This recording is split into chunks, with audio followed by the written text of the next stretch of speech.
air here possesses a physical weight, pressing against the skin with a humid, floral warmth that smells of damp earth and night-blooming jasmine. It is not merely a change in temperature, but a shift in atmosphere, as if the sky itself has lowered to wrap around my shoulders like a heavy, heated blanket. I pause at the edge of the open-air corridor, letting the residual chill of the cabin air evaporate from my clothes. Somewhere in the distance, beyond the palm trees lining the runway, the steady, rhythmic chirping of insects creates a wall of sound that rises and falls like a slow tide. This is the signal that the day has ended, and the long, slow exhale of the tropical night has begun.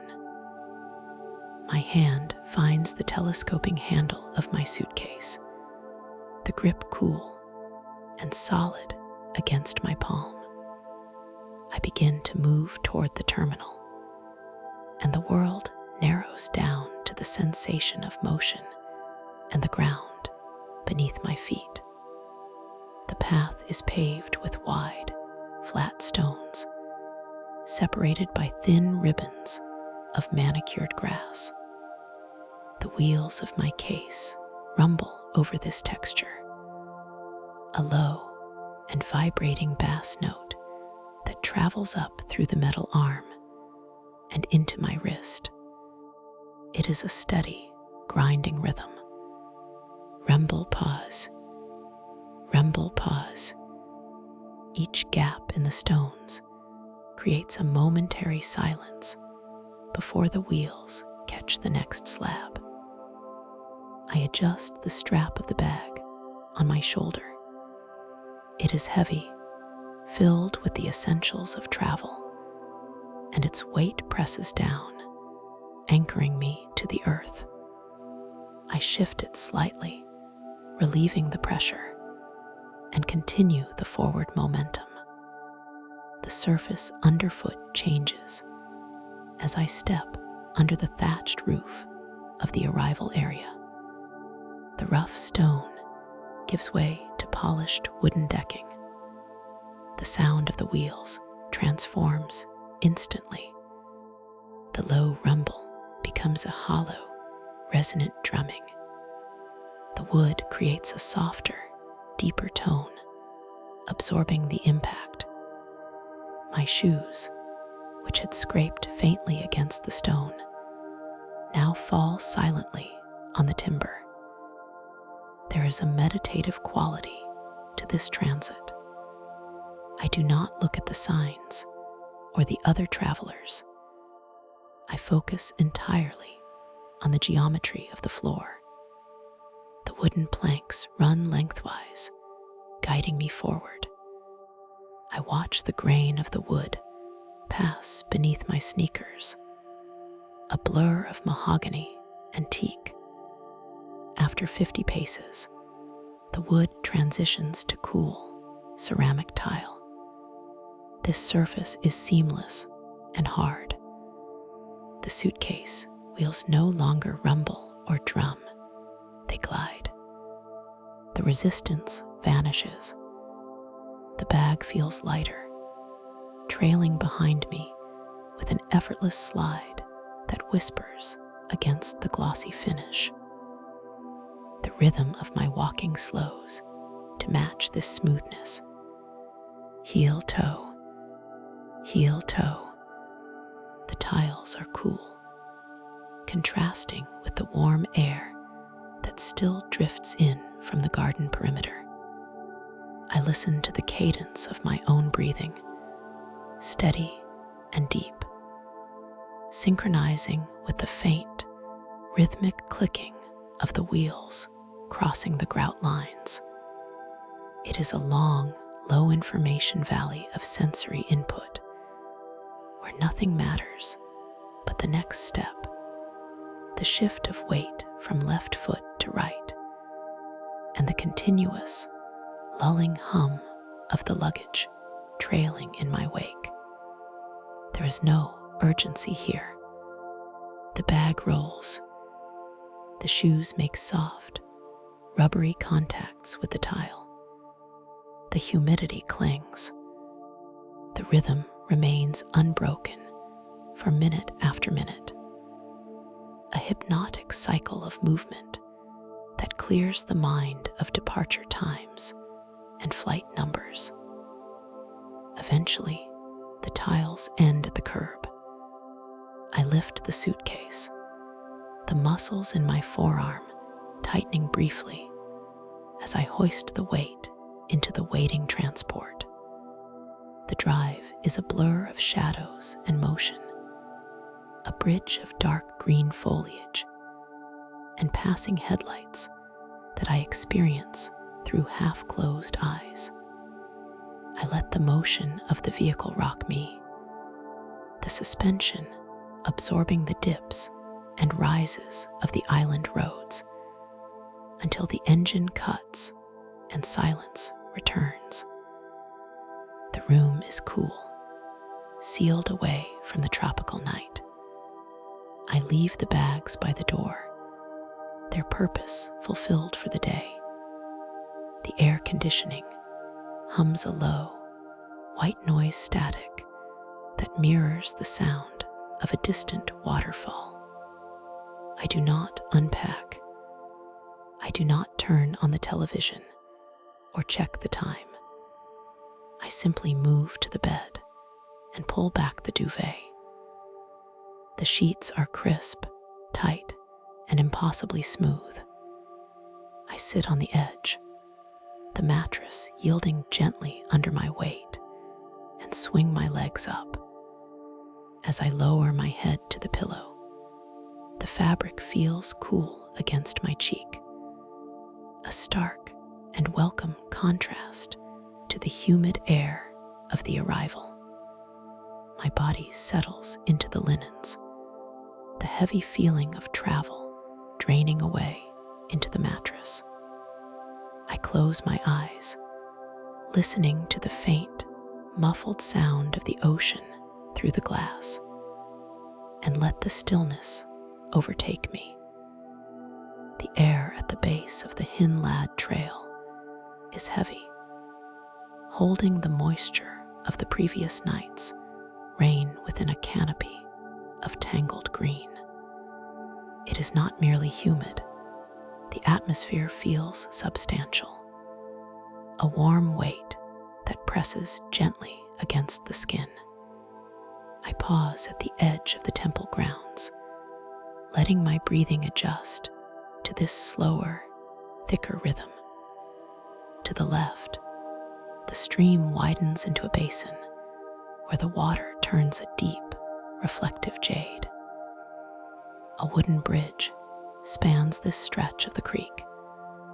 It is a simple structure, weathered gray by seasons of monsoon and sun.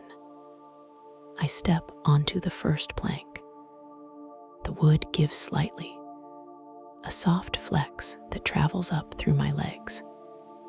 With each step, the structure offers a low, resonant vibration, a hum that connects the soles of my shoes to the current rushing beneath.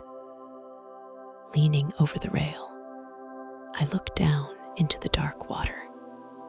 The surface breaks into 1,000 chaotic ripples. Hundreds of sacred carp swarm in the shallows. Their scales flash with copper, orange, and charcoal hues as they turn and weave over one another. There is no silence here, only the wet, slapping sound of fish surfacing and the deeper, constant roar of the waterfall further upstream. The vibration of the bridge seems to match the frenetic energy of the water, a physical trembling that anchors me in the moment. I remain here for a long time, watching the orange shapes ghostly and bright against the murky riverbed before turning away to face the hill. The path leaves the temple grounds and begins to climb. The transition is gradual, the manicured gardens giving way to the chaotic architecture of the jungle. I settle into the ascent. The ground here is a mixture of packed red earth and jagged stones, softened by layers of decaying leaves.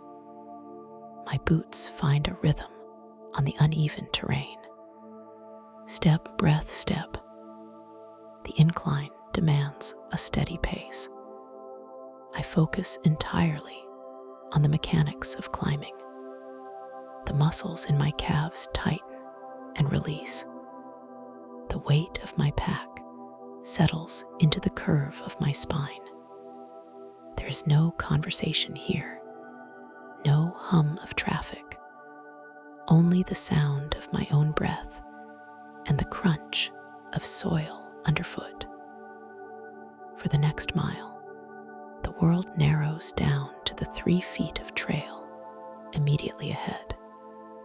I watch the roots of great ironwood trees snake across the path, forming natural stairs that hold the earth in place. Some are thick as a waist, covered in velvet moss. Others are thin and pale, gripping the stones like fingers. I step over a fallen branch. I step onto a flat rock. I step into a patch of soft, yielding mud. The heat rises.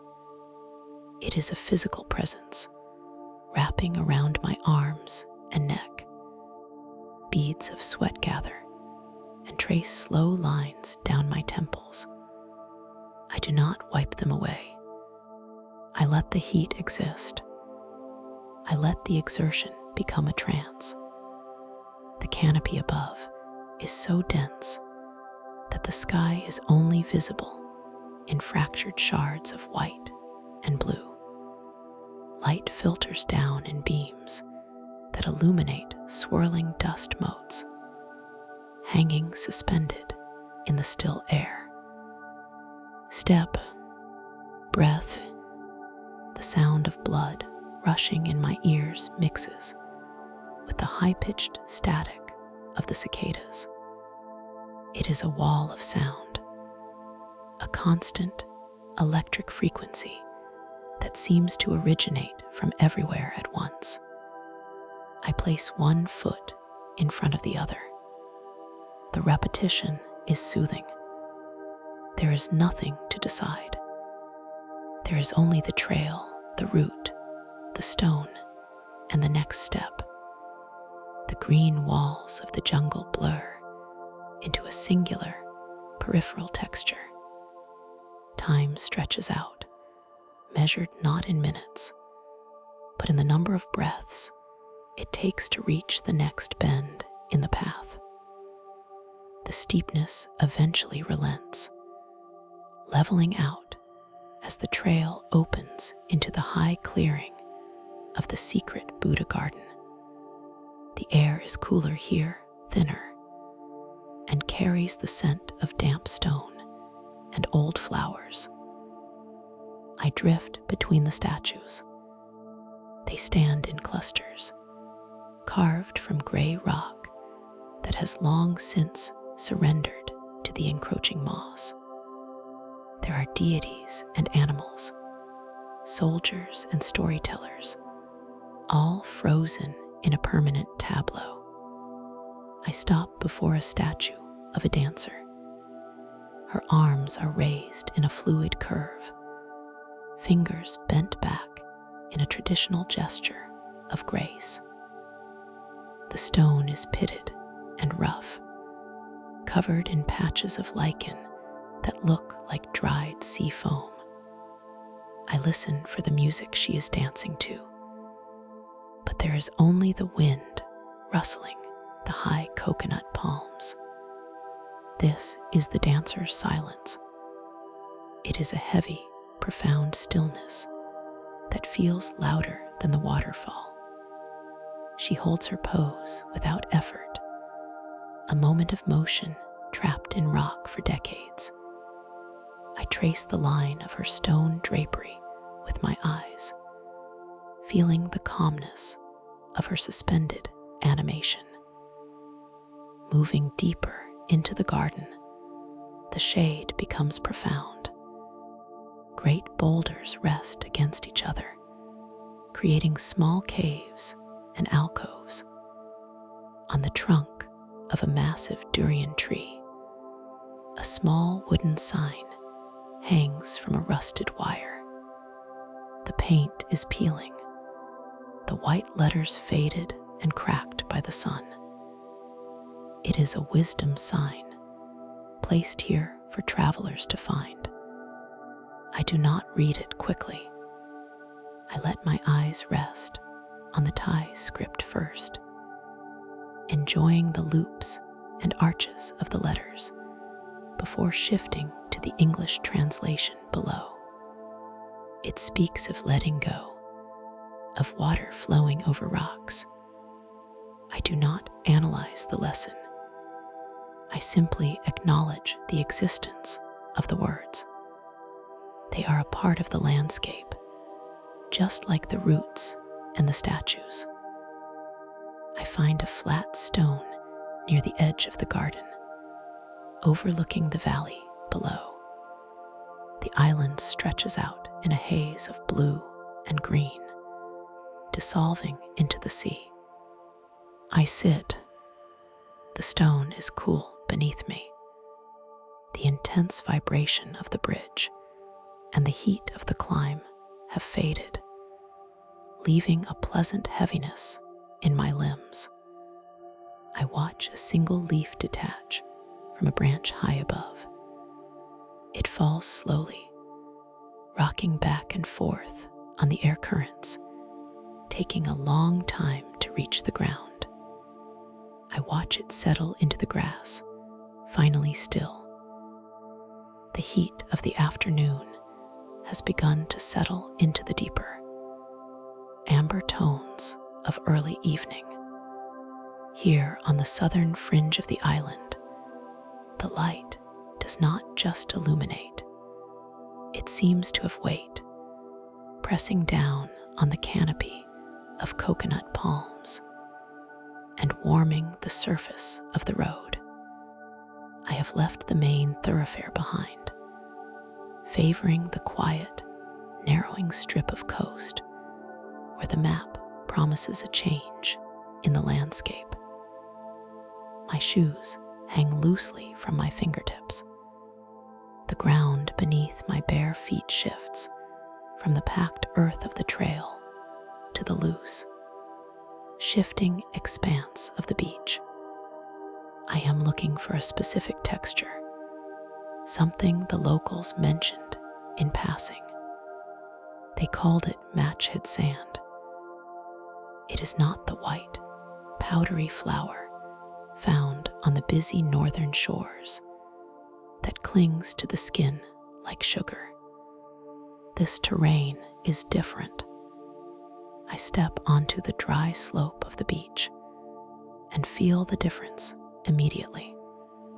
The grains are coarse, heavy, and rounded. They are the size of small beads, warmed by 8 hours of tropical sun. Every step is a deep massage, the granules rolling against my arches and slipping between my toes. They do not stick. When I lift a foot, the sand falls away instantly, leaving the skin clean and dry. I kneel for a moment, letting a handful of the golden brown pebbles pour through my fingers. They make a soft, dry hissing sound as they pile up, a miniature landslide that speaks of ancient erosion and heavy tides. Leaving the shoreline, I find the path that leads upward toward the road, where the trees part to reveal a structure of striking, monochromatic intensity. This is Wat Silangu, the Red Temple. There is no gold leaf here, no mirrored mosaics reflecting the sun. The entire structure is crafted from rust-red clay, a deep terracotta that absorbs the light rather than deflecting it. The walls are alive with relief carvings, depicting stories I do not need to read to understand. Figures emerge from the clay, their faces serene, their hands postured in gentle instruction. The silence here is different from the beach. It is an enclosed silence, held within the red walls, smelling of baked earth and incense. I circle the main hall, running a hand over the rough, warm stone of the balustrade. The color is uniform, a heavy ochre that seems to anchor the building to the volcanic bedrock of the island.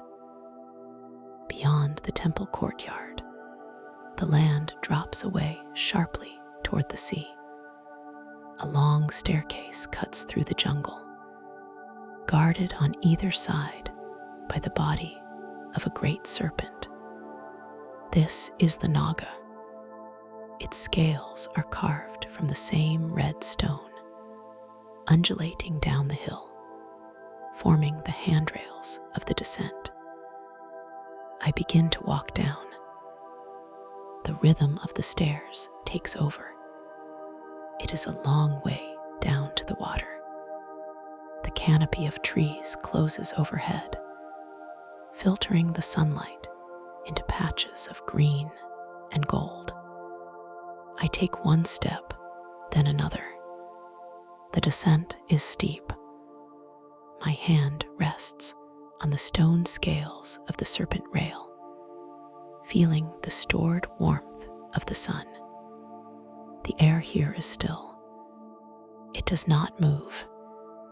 It holds the humidity close to the ground, wrapping around my shoulders like a heavy blanket. I focus only on the movement. Left foot, right foot. The sound of the traffic above fades away, replaced by the rising volume of the sea below. There is a hypnotic quality to the repetition. Step, pause, step. The surrounding jungle is a wall of vertical lines, bamboo stalks, tree trunks, hanging vines, all motionless in the late afternoon lull. I do not look at the destination. I look only at the stone beneath my feet. The pattern of the stairs is regular and predictable. It allows the mind to empty out, leaving only the sensation of gravity and the measured pace of the descent. The leaves of a banana tree hang motionless over the path, broad and green, waiting for a breeze that does not come. I continue down 50 steps, 60 steps, the rhythm unbroken. The world narrows to the simple mechanics of walking, the bending of the knee, the placement of the foot, the slow intake of heavy tropical air. At the bottom, the stairs dissolve into the natural coastline. This is the final discovery. I step off the last man-made stone and onto the bedrock of the shore. I have found the snake-scale rocks. The geology here mimics the art above.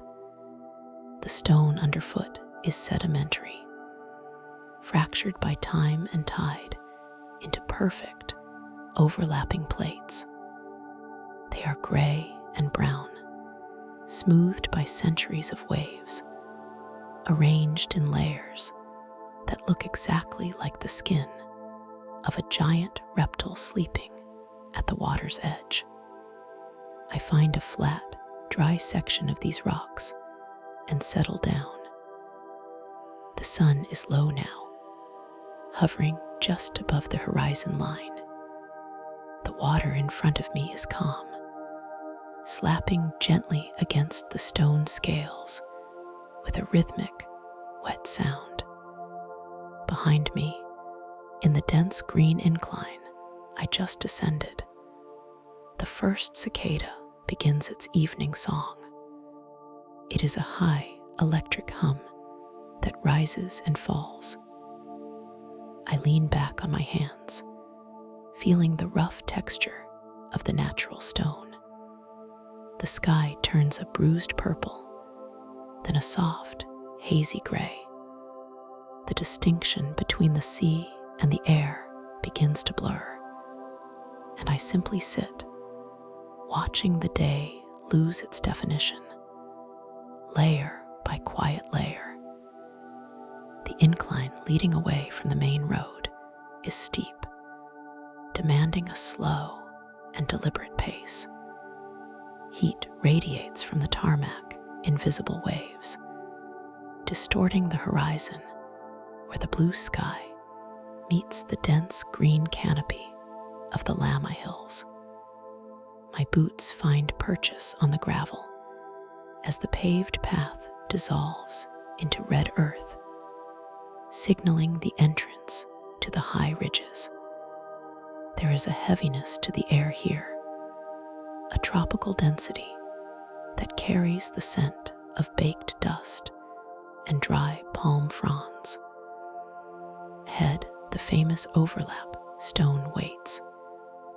It is a massive geological curiosity, a boulder the size of a house balanced precariously on a flat slab of granite.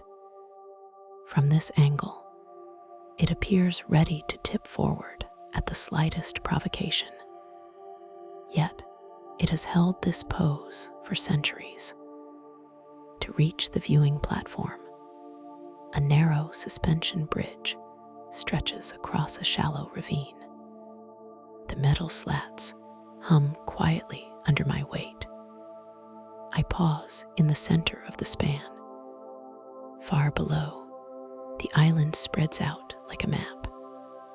The coconut plantations form a textured quilt of emerald and olive, eventually giving way to the pale strip of beach and the expansive, hazy turquoise of the Gulf of Thailand.